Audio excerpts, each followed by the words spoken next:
Hello guys, আমরা এসেছিলাম মাঠে শুটিং করতে। এই দেখো ফাঁকা মাঠ, পাট চাষ, চারিদিকে শুধু পাট চাষ আর পাট চাষ। মাঠে এসেছিলাম, সবজি চাষ হচ্ছে। এই যে দেখো শাক চাষ হচ্ছে, এই যে এটা হচ্ছে শাক। আর এদিকে যাই দেখবে সবই পাট চাষ। এই যে আমাদের ম্যাডাম এসেছিল শুটিং করতে। এই যে ম্যাডাম হাই বলে দাও একটু। এই যে ম্যাডাম এসেছিল শুটিং করতে।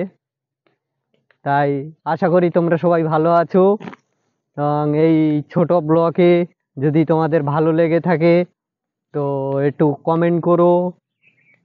আর ম্যাডাম আর কি করবে একটু বলেন। লাইক কমেন্ট শেয়ার আর সাবস্ক্রাইব। হ্যাঁ, লাইক কমেন্ট আর শেয়ার আর সাবস্ক্রাইব করে দেবেন।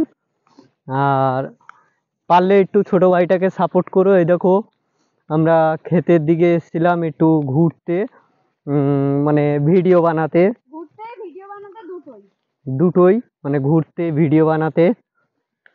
শুধু চারিদিকে শুধু দুটো কাজেই। এই দেখো শুধু পাট বাগান আর পাট বাগান।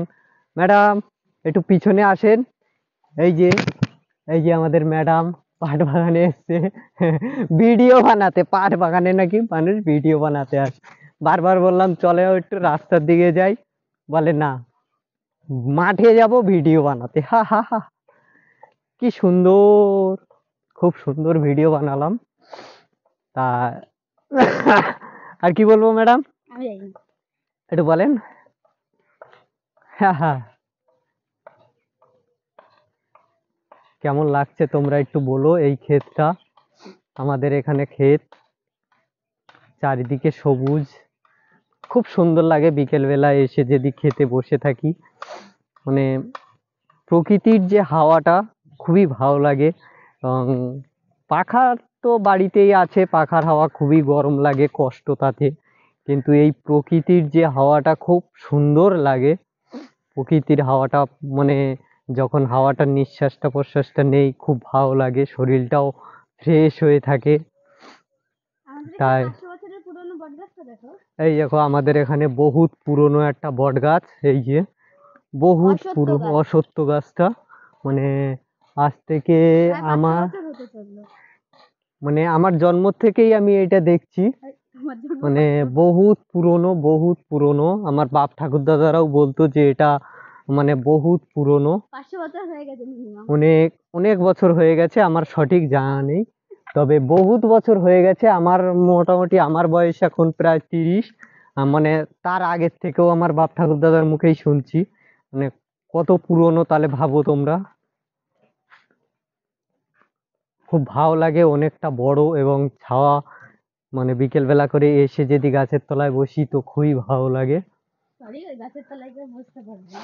ভূতের তবে বাস আছে, ওই ওই গাছের তলায় ভূতের বাস আছে। না না, যার ভূতে সাথে ভূতের সাথে আলাপ আলোচনা করার দরকার আছে, অবশ্যই এই গাছের তলায় চলে আসবে। একদম না, ভূত টুত বলে কিছুই নেই, ঠিক আছে? সব ভুল কথা। ভূত টুত বলে কিছুই হয় না।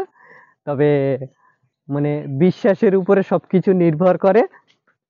তো মানে ওই গাছের তলায় আমি যেটুকু শুনেছি যে ওই গাছের তলায় মানে সন্ধ্যের পর কাউকে যেতে বারণ করে, বাপ ঠাকুর দাদারাই বলে। তা আমরা আজ অব্দি কেউ যাইনি, জাস্ট দূর থেকে দেখি আর ঘুরে চলে যাই। তবে আমার এই ছোট ব্লগে যদি তোমাদের ভালো লেগে থাকে একটু লাইক কমেন্ট শেয়ার করে দিও। তার সাথে সাবস্ক্রাইব। তার সাথে একটু সাবস্ক্রাইব করে দিও আরো ছোট ছোট ব্লগ আমার থেকে পাওয়ার জন্য। আমার পাশে থেকো আর প্লিজ সবাই একটু সাপোর্ট করো। Thank you, bye bye. Madam একটু বাই বাই করে দেন। Tata, bye bye, good night.